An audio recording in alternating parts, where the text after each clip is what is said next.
हाय दीकराओ, good morning, जय श्री कृष्ण। ચાલો હું રાજુ સર આપ સૌનું હાર્દિક સ્વાગત કરું છું મારા આજના યુટ્યુબ લેક્ચરની અંદર। દીકરાઓ, અત્યારે આપણે રસાયણ વિજ્ઞાનની પાયાની સંકલ્પના ધોરણ 11 ચેપ્ટર નંબર 1 નો અભ્યાસ કરી રહ્યા છીએ અને આજનો જે આપણે ટોપિક અભ્યાસ કરવાના છે, જે ટોપિકને ગુજરાત બોર્ડ દ્વારા ડિલીટ કરવામાં આવેલ છે સિલેબસમાંથી, પરંતુ ખાસ યાદ રાખજો કોમ્પિટિટિવ એક્ઝામ્સ માટે આ ટોપિક ઇમ્પોર્ટન્ટ છે। આ ઉપરાંત આગળના અન્ય ચેપ્ટર અને ધોરણ 12 ના ચેપ્ટર્સમાં કે જે ટોપિક ગુજરાત બોર્ડે ડિલીટ કરેલા નથી એની અંદર પણ આ ટોપિકનો યુઝ થાય છે। આથી ગુજરાત બોર્ડે ભલે આ ટોપિક ડિલીટ કરેલો હોય પણ આ ટોપિકની ઉપયોગિતા અન્ય ચેપ્ટર્સની અંદર થાય છે અને તેને ડિલીટ કરેલ નથી। ફોર એક્ઝામ્પલ, ચેપ્ટર નંબર 5 દ્રવ્ય અવસ્થા, જેની અંદર એવોગેડ્રોનો નિયમ આવે છે, એ આપણે કરવો પડશે, જે અહીંયા ડિલીટ કરેલો છે। આથી આ ઇમ્પોર્ટન્ટ ટોપિક્સને આજે આપણે ભણશું, કારણ કે તેનો ઉપયોગ આપણે દાખલામાં કરવાનો થશે, ન્યુમેરિકલ્સમાં કરવાનો થશે, રાઈટ? ચાલો, તો મુખ્યત્વે આજનો આપણો મુદ્દો છે દ્રવ્ય સંચયના નિયમો। દ્રવ્ય સંચયના નિયમ, ગુણક પ્રમાણનો નિયમ, નિશ્ચિત પ્રમાણનો નિયમ, ગેલ્યુસેકનો કદનો નિયમ અને એવોગેડ્રોનો નિયમ, આટલા નિયમો આપણે અભ્યાસ કરશું। જે પૈકી મુખ્યત્વે બે જ નિયમ આપણે યાદ રાખવાના છે અને એ જ બે જ નિયમનો ઉપયોગ કરશું, એક ગેલ્યુસેકના કદનો નિયમ અને એક એવોગેડ્રોનો નિયમ। પરંતુ આગળના અન્ય 3 નિયમો વિશે પણ થોડું જાણી લઈએ। આજનો ટોપિક શરૂઆત કરીએ, રાસાયણિક સંયોગીકરણના નિયમો। રાસાયણિક સંયોગીકરણના નિયમો, જેમાં સૌથી પહેલો નિયમ લઈએ એની પહેલા વાત કરીએ કે આ બધા નિયમો વૈજ્ઞાનિકોએ સીધા એપ્લાય કરેલા ન હોય। અસંખ્ય રાસાયણિક પ્રક્રિયાઓ કરેલી હોય, તેની અંદર જુદા જુદા જથ્થામાં જુદા જુદા પ્રક્રિયકોનો ઉપયોગ કરી અને મળતી નિપજોના અવલોકનોની નોંધ કરેલી હોય અને નિપજોના પ્રમાણને આધારે અમુક કન્ક્લુઝન ઉપર આવેલા, અમુક તારણો કાઢેલા હોય। એટલે કે જેને કહેવાય ને કે તેમના જુદી જુદી રાસાયણિક પ્રક્રિયાઓ, અસંખ્ય પ્રક્રિયાઓ કરી અને તેને આધારે મળતા પ્રાયોગિક પરિણામો લઈ અને તેના અનુભવોનો નિચોડ આ નિયમોમાં આપેલો હોય।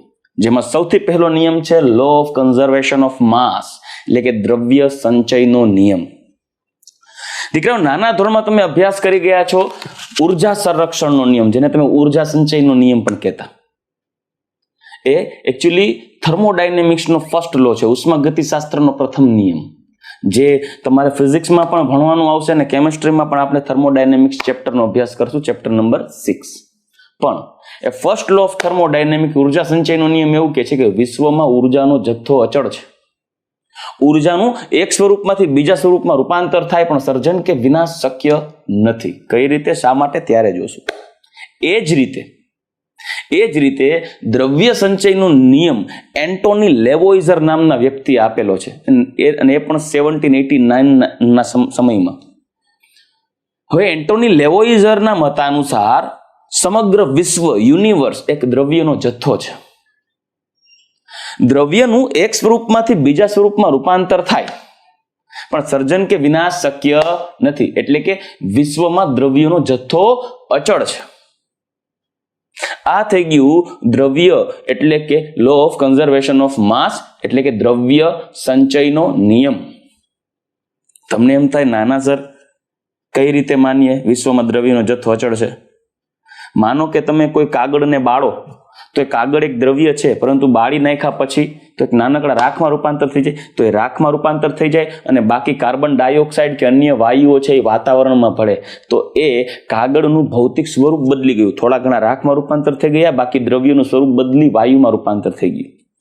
જ્યારે કોઈ વ્યક્તિ મૃત્યુ પામે અને હિન્દુ ધર્મ અનુસાર જ્યારે એને અગ્નિદાન દેવામાં આવે, ત્યારે એને બાળવામાં આવે, જેને આપણે કહીએ, બરાબર? તો અગ્નિદાન કરીએ ત્યારે આપણને એમ થાય, સર પહેલા તો આખો વ્યક્તિ હતો, હવે તો છે જ નહીં।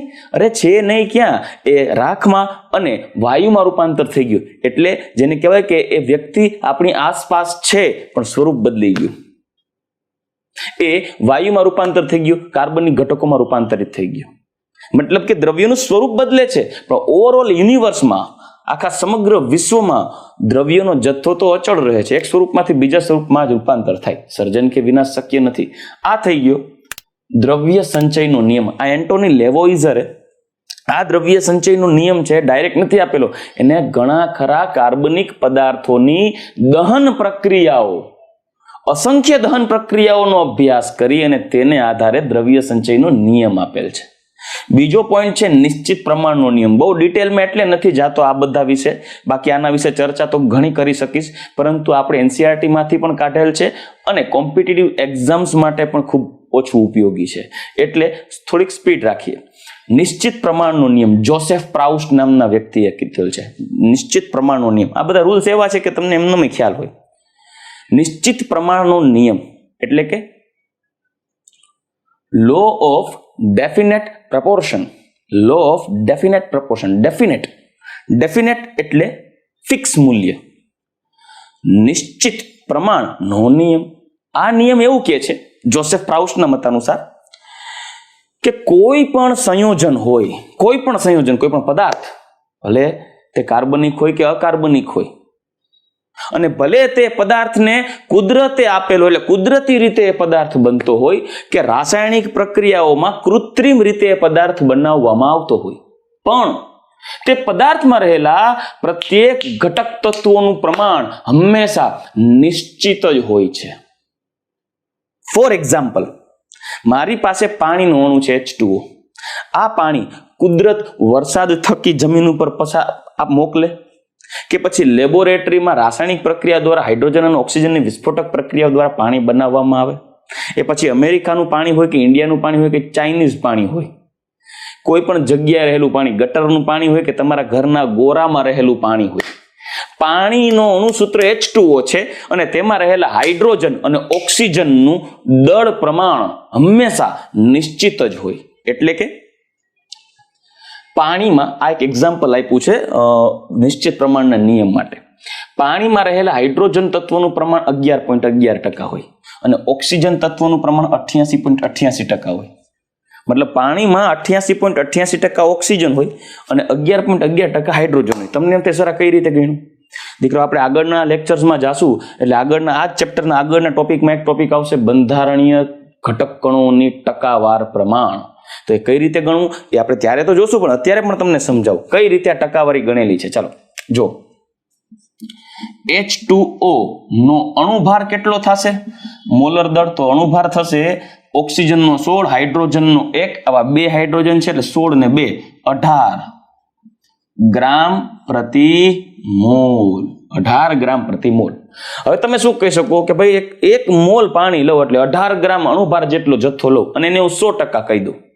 18 ગ્રામ પાણી, 18 ગ્રામ H2O એટલે અણુભાર જેટલું વજન થાય, એનું કુલ વજનને 100% કહું તો આ 18 ગ્રામમાં હાઇડ્રોજન કેટલા ટકા છે, એટલે હાઇડ્રોજનનું પ્રમાણ કેટલું છે, એટલે અત્યારે હાઇડ્રોજનનું ટકાવાર પ્રમાણ શોધી લઉં.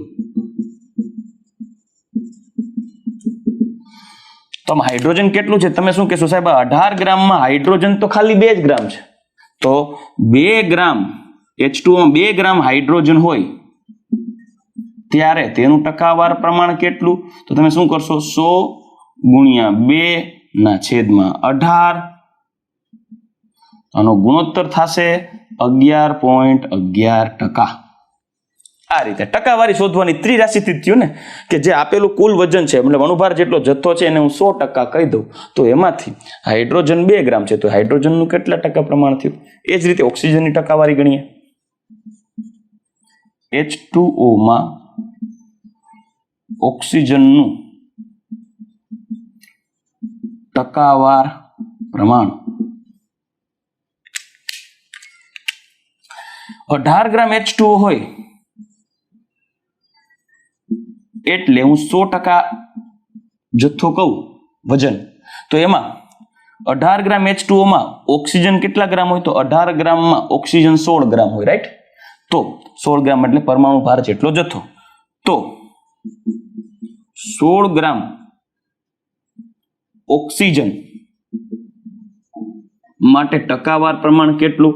તો 100/16/18, તો જવાબ આવશે 88.88%. રેડી? તો દીકરાઓ આ વસ્તુ શું છે? કઈ રીતે 16 ગ્રામ આવ્યું હજી એકવાર કહી દઉં. આમાં હાઇડ્રોજન હોય 2 ગ્રામ અને ઓક્સિજન હોય 16 ગ્રામ અને બેનો સરવાળો કેટલો થશે 18 ગ્રામ. એટલે 18 ગ્રામ પાણીને 100% વજન કહી દો, એમાં 16 ગ્રામ પાણી ઓક્સિજન હોય તો 18 ગ્રામે 100%, તો 16 ગ્રામે કેટલા? આ ત્રિરાશિ દ્વારા આપણે ટકાવાર પ્રમાણ નક્કી કર્યું. પણ આ પાણી તમે કુદરતી રીતે પ્રાપ્ત કરેલ હોય, નદી, તળાવ, કુવા કે કુદરતી કોઈ પણ સોર્સ દ્વારા, કે પછી એ પાણી લેબોરેટરીમાં બનાવેલું હોય ઓક્સિજન અને હાઇડ્રોજન વચ્ચેની પ્રક્રિયાઓથી કે કોઈ જુદી જુદી રાસાયણિક પ્રક્રિયાઓ દ્વારા જ્યારે પાણી બાય પ્રોડક્ટ તરીકે નીકળતું હોય, એ પાણી કુદરતી રીતે કે કૃત્રિમ રીતે બનાવો પણ મળતા પાણીમાં હાઇડ્રોજન અને ઓક્સિજનનું દળ પ્રમાણ હંમેશા નિશ્ચિત જ હોય. એવું ન હોય કે લેબોરેટરીમાં બનાવ્યું તો એ H2O નો અણુભાર બદલી ગયો, કુદરતી રીતે મળે છે તો એ H2O નો અણુભાર અલગ નહીં. H2O નો અણુભાર 18 ગ્રામ પ્રતિ મોલ જ હોય. H2O માં 2 હાઇડ્રોજન અને 1 ઓક્સિજન જ હોય એક અણુમાં. H2O માં હાઇડ્રોજનનું ટકાવાર પ્રમાણ 11.11% અને H2O માં ઓક્સિજનનું ટકાવાર પ્રમાણ 88.88% નિશ્ચિત જ હોય. આને કહેવાય લો ઓફ ડેફિનેટ પ્રપોર્શન. ચાલો ત્રીજો અને ઇમ્પોર્ટન્ટ અને થોડોક ટિપિકલ પોઈન્ટ જોઈએ, ગુણક પ્રમાણનો નિયમ, એટલે કે law of multiple proportion. Law of multiple proportion, ગુણક પ્રમાણનો નિયમ. નિયમને છોડો, કેમ કે આ નિયમ તમે વાંચશો તો અત્યારે નહીં સમજાય. હું તમને ડાયરેક્ટ ઉદાહરણથી સમજાવું, ઉદાહરણથી મસ્ત રીતે સમજાવી દઉં. દાખલા તરીકે મારી પાસે હાઇડ્રોજન છે જેની પ્રક્રિયા હું કરીશ એક ઓક્સિજન સાથે, ખાલી એક ઓક્સિજન પરમાણુ. પણ તમને એમ થાય સર હવામાં ઓક્સિજન હોય ને એ O2 વાયુ સ્વરૂપે હોય, હવામાં મળતો જે ઓક્સિજન હોય ને એ ઓક્સિજન O પરમાણુ સ્વરૂપે ન હોય, O2 વાયુ સ્વરૂપે હોય. તો હું એક કામ કરું, આ O2 છે ખાલી એક O એટલો ન લઈ શકું, તો O2 કરીને 1/2 કરી નાખું, અડધો મોલ. એટલે 1/2 into 2 એટલે એક O થઈ ગયું. આમાંથી બને H2O. ચાલો રેડી, H2O. ચાલો હવે વજનની વાત કરીએ. તો આ H2O એટલે પાણી બને છે, બરાબર, પાણી H2O. આમાં હાઇડ્રોજન કેટલું વજન છે? તો કે હાઇડ્રોજન આમાં અણુભારની સાપેક્ષે વાત કરીએ 1 મોલ અને અડધો મોલ O2 થયો. 1 મોલ H2, 1 મોલ H2. એક હાઇડ્રોજનનો પરમાણુ ભાર 1, તો આ હાઇડ્રોજન અણુ છે H2, તો આ થશે 2 ગ્રામ પ્રતિ મોલ. ચાલો હવે આ અડધો મોલ છે, તો અત્યારે આપણે હાઇડ્રોજન 2 ગ્રામ લીધા છે, આ અડધો મોલ O2. ચાલો અડધો મોલ O2 એટલે કેટલું વજન થાય? તો કે જો સાહેબ 1/2 ગુણ્યા O2 એટલે O2 નો અણુભાર કેટલો થાય? 1/2. એક ઓક્સિજન 16, તો 2 ઓક્સિજન O2 અણુ નો અણુભાર થાય 32, તો 32. તો 16 દૂને 32, તો આ જવાબ શું આવવો જોઈએ? 16. ક્લિયર? તો હું ડાયરેક્ટ હવે આન્સર લખીશ અહીંયા 16. તો મેં અહીંયા 16 ગ્રામ ઓક્સિજન અને 2 ગ્રામ હાઇડ્રોજન પ્રક્રિયામાં ભાગ લે તો H2O બનાવે 18 ગ્રામ. કેટલા ગ્રામ? 18 ગ્રામ. ઓકે. પરંતુ જો હું ઓક્સિજનનું પ્રમાણ વધારું તો આ જ 2 તત્વો એકબીજા સાથે જોડાઈ જો H2 પ્લસ O2. જો હું 16 ને બદલે 32 ગ્રામ O2 લઉં તો મને મળે H2O2 હાઇડ્રોજન પેરોક્સાઇડ. આ થઈ ગયું વોટર, પાણી અથવા તો હાઇડ્રોજન મોનોક્સાઇડ, અને આ થઈ ગયું હાઇડ્રોજન પેરોક્સાઇડ. જેમાં આ હાઇડ્રોજનનું વજન તો 12 ગ્રામ જ છે, પરંતુ અહીંયા ઓક્સિજનનું વજન બદલી ગયું અને એ થઈ ગયું 32 ગ્રામ, 32 ગ્રામ્સ. રેડી? તો આમાં તમે શું જોઈ શકો છો? તો આના ઉપરથી હું તમને એમ કહું કે દીકરો તમારો મંતવ્ય આમાં રજૂ કરો, તમને જે મગજમાં આવે સેન્ટેન્સ બોલો. તો કોઈ એવું કહેશે સર આ 2 એવી રિએક્શન છે, મતલબ આ એવી પ્રક્રિયાઓ છે કે જે બંને પ્રક્રિયાઓમાં ભાગ લેતા તત્વો એક જ પ્રકારના છે, હાઇડ્રોજન અને ઓક્સિજન. છતાં એ હાઇડ્રોજન અને ઓક્સિજન એકબીજા સાથે પ્રક્રિયા કરે તો ત્યારે તે જુદા જુદા પ્રકારના સંયોજનો બનાવી શકે છે. મતલબ એક જ પ્રકારના 2 તત્વો, એટલે કે 2 તત્વો એકબીજા સાથે, જ્યારે કોઈ 2 તત્વો ઓક્સિજન હાઇડ્રોજન કોઈ પણ ટૂંકમાં 2 તત્વો ઓક્સિજન અને હાઇડ્રોજન, જ્યારે કોઈ 2 તત્વો એકબીજા સાથે સંયોજાય અને એક કરતા વધારે સંયોજન બનાવી શકે છે, ત્યારે તમે આમાં જો હાઇડ્રોજનનું દળ એક જ સરખું છે, બે પ્રક્રિયામાં હાઇડ્રોજન એક તત્વનું દળ એક સરખું છે, પરંતુ સંયોજન જુદું જુદું બને છે. તો ફેર શું હશે? સંયોજન જુદું જુદું બનવાનું કારણ એક તત્વનું વજન સરખું છે પણ બીજા તત્વનું વજન જુદું જુદું છે, અને એ જુદા જુદા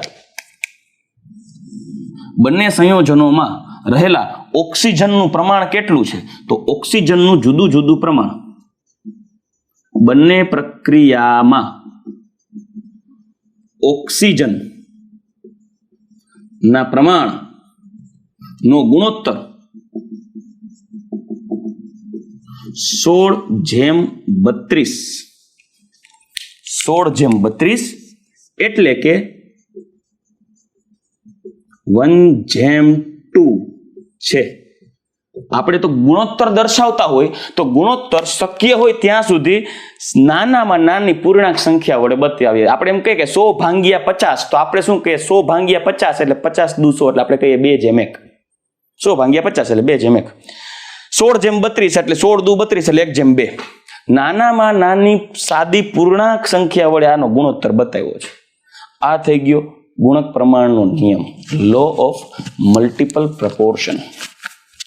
પાછું હવે આ નિયમને શાબ્દિક રીતે રજૂ કરું જુઓ.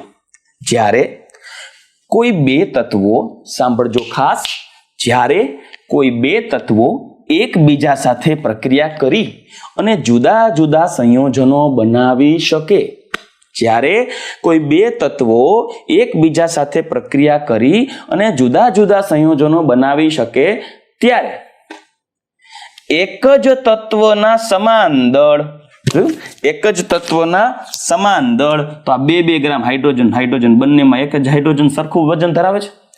એક જ તત્વના સમાન દળ સાથે જોડાતા આ બીજા તત્વનું જુદું જુદું દળ પ્રમાણ જોયું, એટલે જ જુદા જુદા સંયોજનો બને છે ને. જો અહીંયા 16 ગ્રામ ઓક્સિજન વપરાણો હોત તો H2O જ બનત, પણ એ તો 32 ગ્રામ ઓક્સિજન વપરાણો એટલે હાઇડ્રોજન પેરોક્સાઇડ બન્યો. એટલે એક જ તત્વના સમાન દળ સાથે જોડાતા બીજા તત્વોનું જુદું જુદું દળ પ્રમાણ સાદી નાની પૂર્ણાંક સંખ્યા વડે દર્શાવી શકાય. સાદી નાની પૂર્ણાંક સંખ્યા વડે દર્શાવી શકાય. રાઈટ? તો અહીંયા તમે દર્શાવી શકો 16:32 છે એટલે 1:2. તો આ થઈ ગયો ગુણક પ્રમાણનો નિયમ. ચાલો જુઓ, જો બે તત્વો એકબીજા સાથે સંયોજાય, આ નિયમ ડાલ્ટન દ્વારા આપેલો છે. જોન ડાલ્ટન નામના વ્યક્તિ આ નિયમ આપ્યો છે. જો બે તત્વો એકબીજા સાથે સંયોજાય, એક કરતા વધુ સંયોજનો બનાવે, બે તત્વો જો છે એકબીજા સાથે સંયોજાય, એક કરતા વધુ સંયોજન બનાવે, ત્યારે સમાન દળ ધરાવતા એક તત્વ સાથે જોડાતા બીજા તત્વનું જુદું જુદું દળ અથવા જુદા જુદા દળ નું પ્રમાણ સાદી નાની પૂર્ણાંક સંખ્યા વડે દર્શાવાય. આ થઈ ગયો ગુણક પ્રમાણનો નિયમ. ચાલો રેડી? હવે આવી જ રીતે હજુ એક એક્ઝામ્પલ પણ તમને આપી શકીશ, તો એ એક્ઝામ્પલ લખીશ. આ એક્ઝામ્પલને હું ભૂસી નાખું છું, એટલે તમે પ્લીઝ ફટાફટ આ એક્ઝામ્પલ નોટ ડાઉન કરી લેજો. ચાલો દીકરો, હજી આપની સમક્ષ એક એક્ઝામ્પલ રાખું છું કે ભાઈ એક સલ્ફરની પ્રક્રિયા જો O2 સાથે કરવામાં આવે તો નિપજ મળે SO2, અને એ જ સલ્ફરની પ્રક્રિયા જો આ O2 એટલે 2 ઓક્સિજન પરમાણુ થયા, એને બદલે 3 ઓક્સિજન પરમાણુ, 3 ઓક્સિજન પરમાણુ એટલે 1 2 3, 3 ઓક્સિજન પરમાણુ એટલે એક O2 અણુ 2 થયા, અને એક અડધો O2 અણુ, તો ટોટલ એક આખો ને એક અડધો એટલે 1.5 O2, 1.5 O2 એટલે 1.5 O2 એટલે 1.5 into 2 એટલે ટોટલ 3 O થઈ ગયા. ત્યારે એમની વચ્ચેની પ્રક્રિયાથી બનશે 1.5 ગુણ્યા 2 એટલે 3, તો જવાબ આવશે SO3, સલ્ફર ડાયોક્સાઇડ અને સલ્ફર ટ્રાયોક્સાઇડ. જેમાં તમે આ સલ્ફરનું વજન જોશો તો આ 32 ગ્રામ હોય તેમનો પરમાણુ ભાર, આ સલ્ફરનું વજન પણ 32 ગ્રામ 32 ગ્રામ છે એનો પરમાણુ ભાર. એ જ રીતે ઓક્સિજનનો જથ્થો જોઈએ તો આ ઓક્સિજન 32 ગ્રામ જોડાયેલો હોય, 2 ઓક્સિજન છે એટલે આખો એક O2 અણુ થયો 16 દુ 32, અને આ 16 દુ 32 ગુણ્યા 1.5 અથવા તો 3 ઓક્સિજન હોય 16 તેરી 48 ગ્રામ. ત્યારે 32 ગ્રામ સલ્ફર 32 ગ્રામ ઓક્સિજન સાથે SO2 બને, અને 32 ગ્રામ સલ્ફર અને 48 ગ્રામ ઓક્સિજન સાથે પ્રક્રિયા થાય તો SO3 બને. તો ઓવરઓલ આ પ્રક્રિયામાં સલ્ફર અને આ સલ્ફર સાથે જો આ બંને પ્રક્રિયામાં સલ્ફરનો જથ્થો સમાન છે, તો જ્યારે બે તત્વ એકબીજા સાથે જોડાય એક કરતા વધુ સંયોજન બનાવે ત્યારે એક જ તત્વના સમાન દળ સાથે જોડાતા બીજા તત્વોનું જુદું જુદું દળ પ્રમાણ સાદી નાની પૂર્ણાંક સંખ્યા વડે દર્શાવે. તો આ પ્રક્રિયામાં ઓક્સિજનનું દળ પ્રમાણ O2 જેમ 1.5 O2 એટલે કે 32 અને 48, 16 દુ 32, 16 તેરી 48, મતલબ 2:3 વડે દર્શાવી શકાય. આ રીતે બતાવે. આવી જ રીતે હજુ એક્ઝામ્પલ તમે લઈ શકો. Na2O સોડિયમ ઓક્સાઇડ અને Na2O2. આવી જ રીતે તો આ બંને આપે તમને એમ પૂછે કે ભાઈ સોડિયમ છે એ ઓક્સિજન સાથે પ્રક્રિયા કરી અને આવા સંયોજનો બનાવી શકે છે, તો તે કયા નિયમનું પાલન કરે? ગુણક પ્રમાણનો નિયમ. સલ્ફર છે ઓક્સિજન સાથે પ્રક્રિયા કરીને SO2 ને SO3 બનાવે તો કયા નિયમનું પાલન કરે? ગુણક પ્રમાણનો નિયમ. એ જ રીતે નાઇટ્રોજન છે એ ઓક્સિજન સાથે પ્રક્રિયા કરી NO2 બરાબર કે પછી N2O3 કે N2O5 જેવા સંયોજનો બનાવે. તો જુઓ, નાઇટ્રોજન અને ઓક્સિજન બે જ તત્વો છે પણ એકબીજા સાથે સંયોજાઈ જુદા જુદા પ્રકારના સંયોજનો બનાવી શકે છે. કયા નિયમનું પાલન કરે? ગુણક પ્રમાણનો નિયમ. હજી એક્ઝામ્પલ આપું.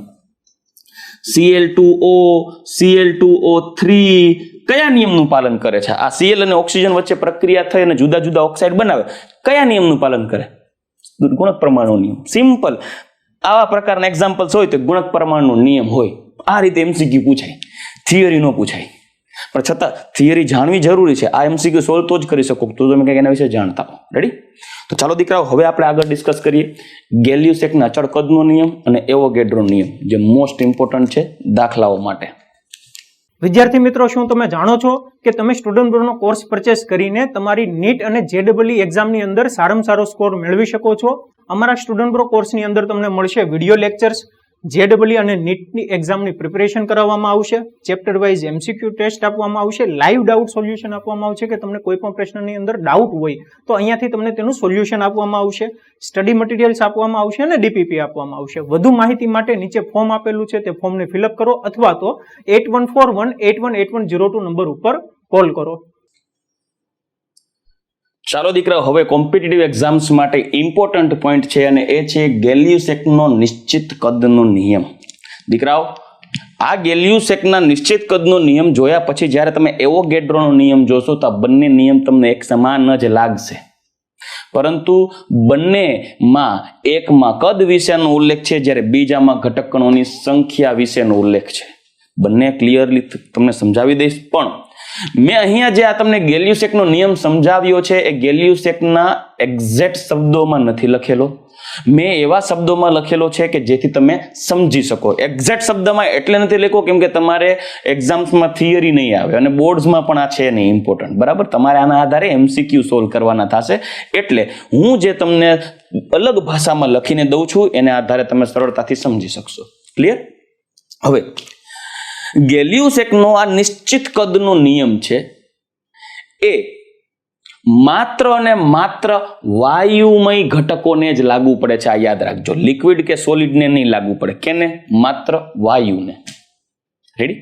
એટલે માત્ર વાયુમય ઘટકોને જ લાગુ પડે. હવે ગેલિયુસેક શું કહે છે હું તમને પહેલા ઉદાહરણ દ્વારા સમજાવું, પછી આ નિયમ સમજીએ. ગેલિયુસેકના મતાનુસાર જો અચળ તાપમાન અને દબાણ, એટલે કે કોઈ એક અચળ તાપમાન અને દબાણ લઈએ, દાખલા તરીકે STP પરિસ્થિતિ, STP પરિસ્થિતિ,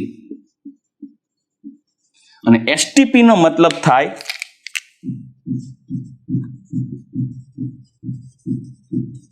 standard temperature pressure. Standard temperature pressure. જ્યારે તમને કોઈ પણ એમ કે ને દીકરાઓ મારી પાસે આ વાયુ STP પરિસ્થિતિ છે, તો એનો મતલબ એમ કે તે વાયુ સ્ટાન્ડર્ડ ટેમ્પરેચર ને પ્રેશર પરિસ્થિતિ છે ને આ પરિસ્થિતિ સ્ટાન્ડર્ડ ટેમ્પરેચર કેટલું હોય પ્રેશર કેટલું હોય? એટલે સ્ટાન્ડર્ડ ટેમ્પરેચર પ્રેશર એસટીપી પરિસ્થિતિમાં ટેમ્પરેચર હોય 273 કેલ્વિન, એટલે કે 0 ડિગ્રી સેલ્સિયસ. 273 કેલ્વિન, કેલ્વિનમાં વાત કરવાની, કારણ કે આપણે એસઆઈ પદ્ધતિને જ ફોલો કરવાની છે, પણ તમે સમજી શકો એટલે 273 કેલ્વિન એટલે 0 ડિગ્રી સેલ્સિયસ. આના વિશે આપણે આગળ ભણી ગયા. બીજું, આ તો તાપમાન છે.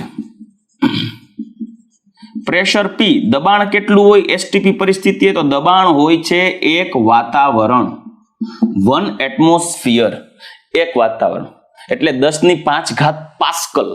PA pascal. 1 atmospheric pressure is equal to 10⁵ pascal. પરંતુ આપણે એક વાતાવરણની વાત કરીએ અહીંયા. એસટીપી પરિસ્થિતિએ જો તાપમાન 273 કેલ્વિન ફિક્સ અને દબાણ એક વાતાવરણ ફિક્સ હોય. હવે હું જુદા જુદા બે વાયુ લઈ લઉં. એક વાયુ 1, સાંભળજો, વાયુ 1 જેના 1 મોલ લઈએ, 1 મોલ વાયુ, હું આને કહી દઉં વાયુ A, અને 1 મોલ વાયુ A એટલે કેટલો જથ્થો થાય? અણુભાર જેટલું વજન.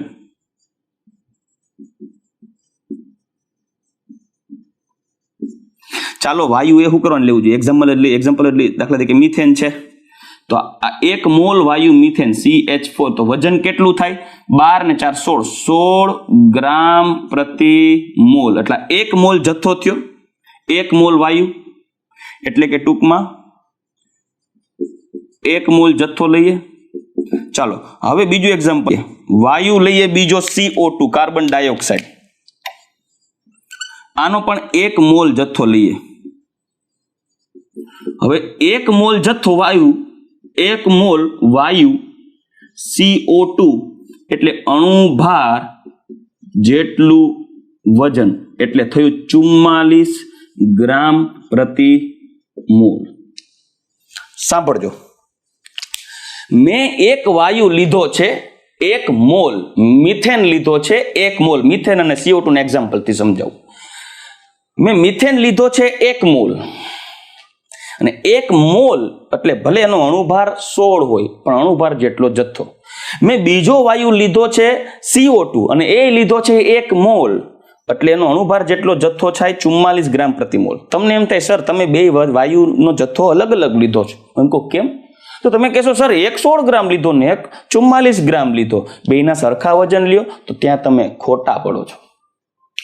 બેયનો એક સમાન જથ્થો લેવાનો છે, એટલે ઘટક કણોની સંખ્યા સમાન લેવાની છે. અણુભાર જેટલો જથ્થો લ્યો એ સમાન જથ્થો થયો છે. આનો બેયના વજન સરખા લેવાની વાત નથી કરતો, ઘટક કણોની સંખ્યા સરખી લેવાની. બેયનો જથ્થો, પદાર્થનો જથ્થો સરખો લેવો છે, એટલે આનો 1 મોલ જથ્થો લીધો, આનો 1 મોલ જથ્થો લીધો, સમાન જથ્થો છે. 1 મોલ બેયના લ્યો તો બેયના વજન સરખા થાય એવું જરૂરી નથી, કેમ કે તેમના અણુભાર જુદા જુદા હોઈ શકે. પણ સમાન જથ્થો એટલે અહીંયા મોલની વાત છે. 1 મોલ CO2, 1 મોલ CH4 લીધેલો છે. આ બે વાયુનો જથ્થો સમાન લીધો, અને એસટીપી પરિસ્થિતિ રાખવામાં આવે તો એસટીપી પરિસ્થિતિએ, સાંભળજો, એસટીપી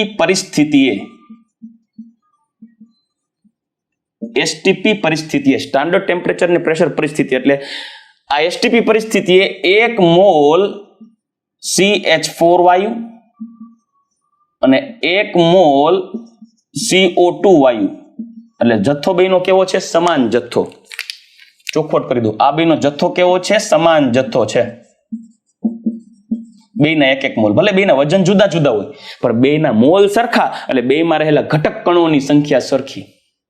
તો ગેલિયુસે કેવું કહે છે? સાંભળજો, સમાન જથ્થા ધરાવતા વાયુઓ સમાન તાપમાન અને સમાન દબાણ, કેમ કે એસટીપી પરિસ્થિતિ એટલે ફિક્સ હોય ને, 273 કેલ્વિન તાપમાન ને 1 વાતાવરણ દબાણ, એટલે આ બંનેને એસટીપી પરિસ્થિતિએ રાખવામાં આવે તો એસટીપી પરિસ્થિતિએ આ બંનેના મોલ તો સરખા છે, પણ બંનેનું તાપમાન અને દબાણ પણ સરખું હોય, તો ગેલિયુસે કેવું કહે છે કે આ બંનેનું કદ પણ સરખું થાય. એટલે ગેલિયુસેકના મતાનુસાર સમાન તાપમાને, સમાન દબાણે આ સમાન તાપમાન ને દબાણ આપણે લઈ સ્ટાન્ડર્ડ ટેમ્પરેચર ને પ્રેશર. સમાન તાપમાને સમાન દબાણે સમાન જથ્થાના વાયુઓનું કદ સમાન થાય. તમને એવું થશે ચાલો સર આપણે સમાન તાપમાન ને દબાણ લેવું તો શું એવું જરૂરી છે કે સ્ટાન્ડર્ડ ટેમ્પરેચર ને પ્રેશર લેવું? નો, એવું જરૂરી નથી. તમે એ સ્ટાન્ડર્ડ ટેમ્પરેચર ન લેવાને બદલે ઓરડાનું તાપમાન લઈ શકો, ઓરડા કરતા વધારે તાપમાન લઈ શકો, દબાણ 1 બાર ને બદલે 2 બાર લઈ શકો, 3 બાર લઈ શકો, ગમે લઈ શકો. પણ તમે બે જુદા જુદા વાયુઓનું કોઈ એક તાપમાન સરખું રાખો, ભલે 273 કેલ્વિન રાખવું જરૂર નથી, કોઈ પણ તાપમાન સરખું રાખો અને દબાણ પણ સરખું રાખો અને બે વાયુઓનો જથ્થો પણ સરખો રાખો તો એ બંને વાયુનું કદ પણ સમાન થાય. ભલે કદ ગમે એ હોય, ભલે 5 લીટર 50 લીટર 500 લીટર જે હોય તે, પણ એ બેનું કદ સમાન થશે. તો પ્રેક્ટિકલી પ્રાયોગિક ધોરણે જ્યારે એ તાપમાન, મેં કીધું કોઈ પણ તાપમાન અચળ રાખી શકો, તો આપણે તાપમાન રાખીએ 273 કેલ્વિન જેટલું અચળ સમાન બે માટે, 273 કેલ્વિન તાપમાન અને એક વાતાવરણ દબાણ, એટલે ટેમ્પરેચર કેટલું થયું? 273 કેલ્વિન તાપમાને અને એક વાતાવરણ દબાણે, એટલે કે એસટીપી પરિસ્થિતિ થઈ. બંને વાયુના કદ કેટલા થશે? તો પ્રાયોગિક ધોરણે જ્યારે બેના કદ માપવામાં આવે તો બંનેના કદ થશે 22.4 લીટર. યાદ રાખજો 22.4 લીટર. જોજો 22.4 લીટર, પણ એ ક્યારે હોય? એસટીપી પરિસ્થિતિએ 22.4 લીટર. તમે આ પરિસ્થિતિ હજી ઊંચી લઈ જાઓ, તાપમાન 273 ને બદલે 300 કેલ્વિન લઈ જાઓ તો આ કદ બદલી જાય, વધી જાય કદ, કેમ કે તાપમાન વધે તો કદ ફેલાય, વાયુ ફેલાય, ગરમ કરો એટલે વાયુ ફેલાય, તો કદ વધી જાય. પણ જેટલું કદ વધીને, ધારો કે આ કદ વધીને 100 લીટર થાય છે, ધારી લઈએ તો આનું કદ 100 લીટર જ થાય, કેમ કે બેનો જથ્થો સમાન, તાપમાન સમાન રાખશો, દબાણ પણ સમાન રાખશો. ક્લિયર? તો આ વાત ગેલ્યુસે એવું કીધું છે કે કોઈ એક સમાન જથ્થાના વાયુઓનું કદ, એક સમાન જથ્થાના વાયુઓનું કદ, વોલ્યુમ કદ, સમાન જથ્થાના વાયુઓનું કદ સમાન તાપમાને અને સમાન દબાણે એક સમાન જ હોય છે. આવું ગેલ્યુસેક નામના વ્યક્તિએ કીધું. તો જો આપણે એસટીપી પરિસ્થિતિ 1 મોલ CH4 વાયુ લઈએ 22.4 લીટર, 1 મોલ CO2 લ્યો 22.4 લીટર, એવું જરૂર નથી. તમે 1 મોલ O2 વાયુ લ્યો તોય 22.4 લીટર. તમે 1 મોલ નાઇટ્રોજન વાયુ લ્યો તોય 22.4 લીટર. કોઈ પણ વાયુ લેવાની છૂટ.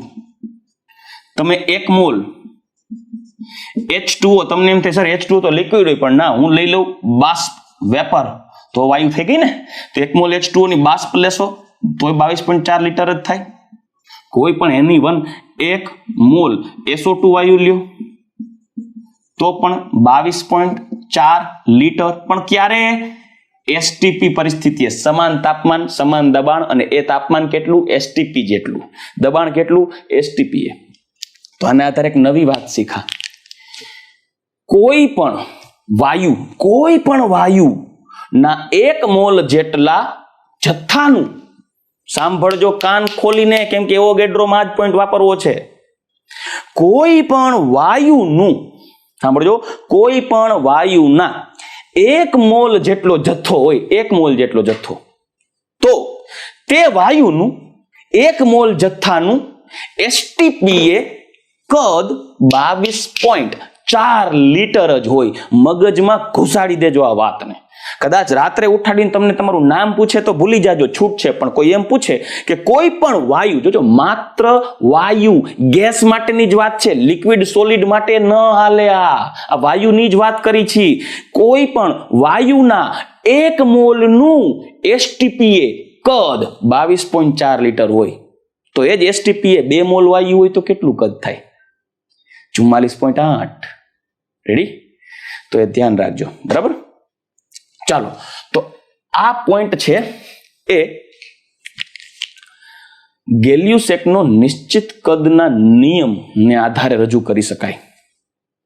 તો હવે મને એવું કહેવામાં આવે, એક એક્ઝામ્પલ આપો, એક દાખલો તમને સમજાવું. ધારો કે CH4 ગેસ વત્તા 2O2 gas, it gives CO2 gas plus 2H2O gas. આ બધા ગેસ જ રાખ્યા છે, વાયુ સ્વરૂપે છે, બરાબર. અને એસટીપી પરિસ્થિતિ હોય,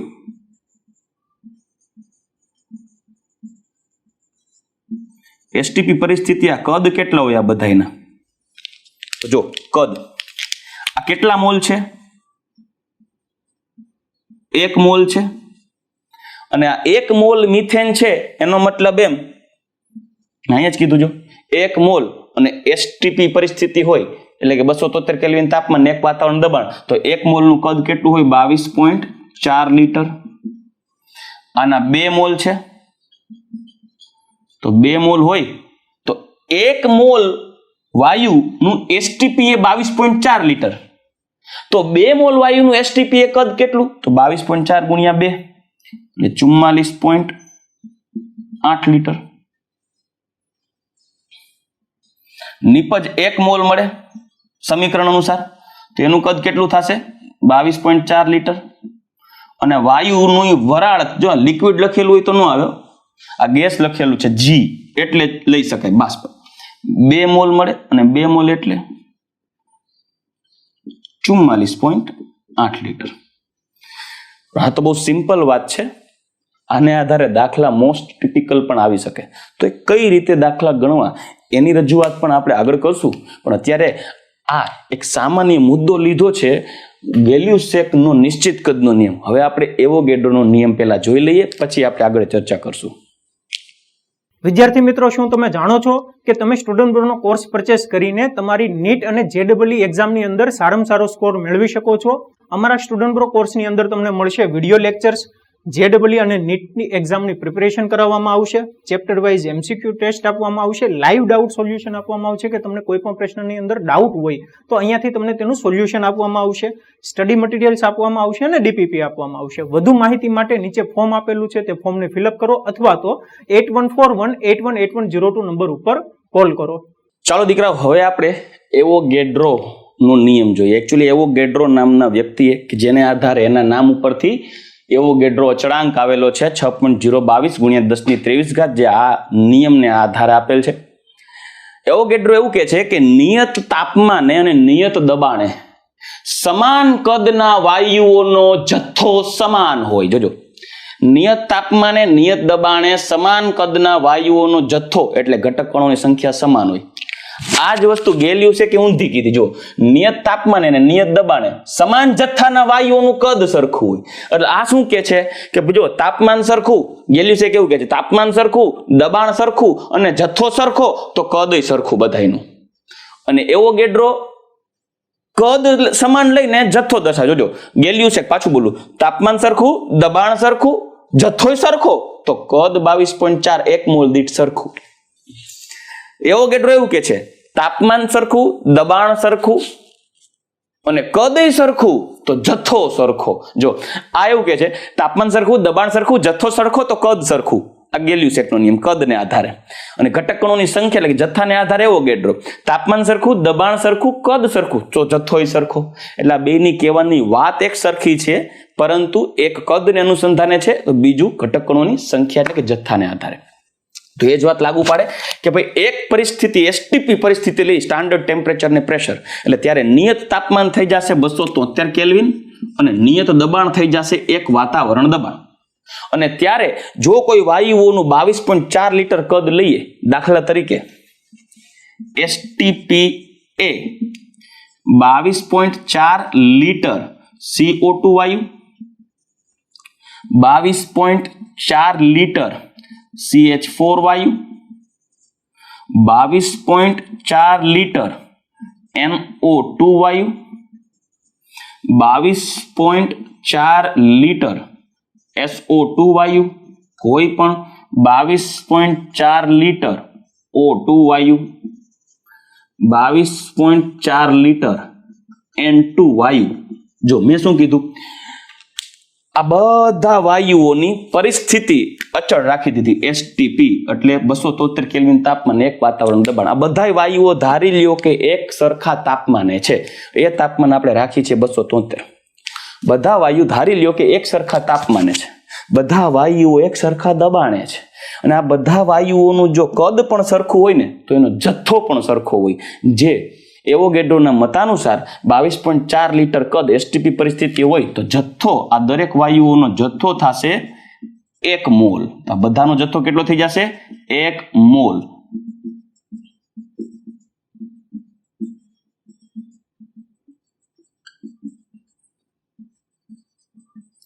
અને આ 1 મોલમાં રહેલા ઘટક કણોની સંખ્યા કેટલી હોય?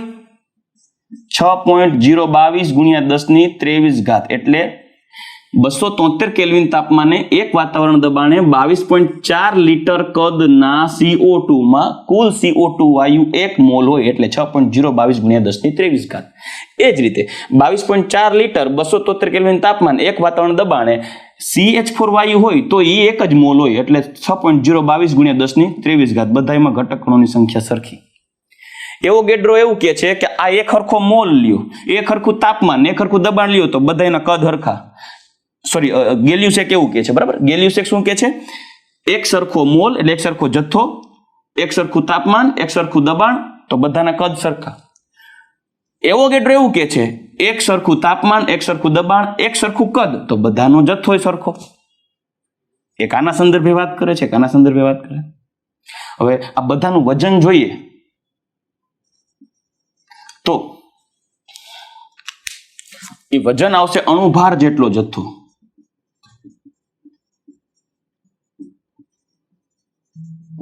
અણુભાર જેટલો જથ્થો, કેમ કે 1 મોલ હોય એટલે અણુભાર જેટલું વજન થાય, મોલર દળ. તો 22.4 લીટર CO2 વાયુ નું STPA જથ્થો થાય 1 મોલ. STPA જથ્થો થાય 1 મોલ અને 1 મોલ CO2 એટલે 44, 12 કાર્બનના, 16 × 32 ઓક્સિજનના, 32 ને 12 44 ગ્રામ પ્રતિ મોલ. અહીંયા C12 અને હાઇડ્રોજન 4, 12 ને 4 16. STPA 22.4 લીટર CH4 ના 1 મોલ નો વજન એટલે એનો અણુભાર જેટલો જથ્થો થાય 16 ગ્રામ પ્રતિ મોલ. STPA 22.4 લીટર NO2 નો 1 મોલ લ્યો તો એનો જથ્થો થશે NO2 એટલે 32 અને નાઇટ્રોજન 14, 32 ને 10 42 ને 2 46 46 ગ્રામ પ્રતિ મોલ. 22.4 લીટર STPA SO2 વાયુ નો જથ્થો 1 મોલ અને 1 મોલ એટલે અણુભાર જેટલું વજન. અણુભાર જેટલું વજન થાય 32 સલ્ફરના અને 16 × 32 ઓક્સિજનના એટલે 64 ગ્રામ પ્રતિ મોલ જેટલો જથ્થો. 22.4 લીટર O2 વાયુનું કદ હોય STPA તો 1 મોલ O2 થાય અને 1 મોલ O2 એટલે 32 ગ્રામ પ્રતિ મોલ.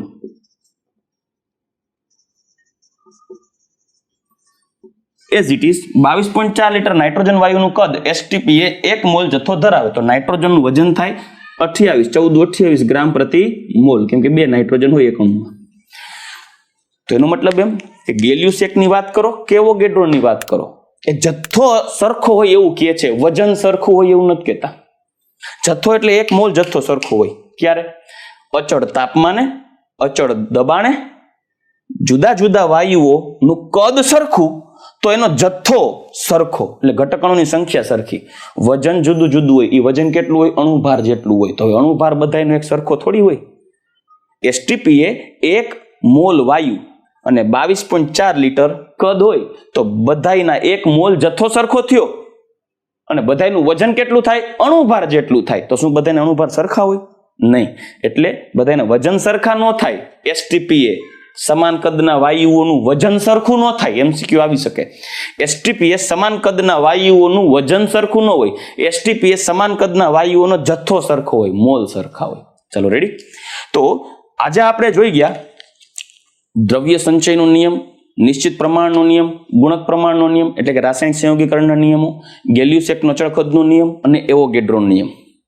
હવે નેક્સ્ટ લેક્ચર, આજના આ લેક્ચરની અંદર તમે પહેલા સુવ્યવસ્થિતપણે આને સમજી લ્યો. ગોખવાની જરૂર નથી, માત્ર સમજો. હું તમને જે આંકડાકીય માહિતી આપું છું એને ધ્યાનથી વિચારો.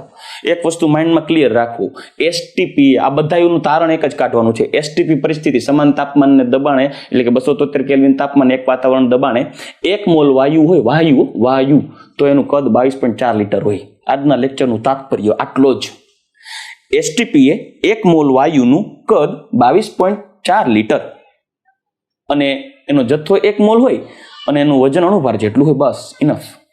બસ એ જ પોઈન્ટનો ઉપયોગ કરી અને આવતા લેક્ચરની અંદર આપણે આ ગેલિયુસેકનો નિયમ ને એવોગેડ્રોનો નિયમ ઉપયોગ કરી અને જુદા જુદા દાખલાઓ કોમ્પિટિટિવ એક્ઝામ્સમાં કઈ રીતે પૂછાય છે એ દાખલાઓ તમને કઈ રીતે સાબિત કરવા એટલે કે સોલ્વ કરવા એ સમજાવીશ. રાઈટ? તો ચાલો નેક્સ્ટ લેક્ચરમાં દાખલા આ ટોપિકને રિલેટેડ આગળ વધારશું. ત્યાં સુધી રજા લઈશ. ગુડ બાય, ટેક કેર, જય શ્રી કૃષ્ણ.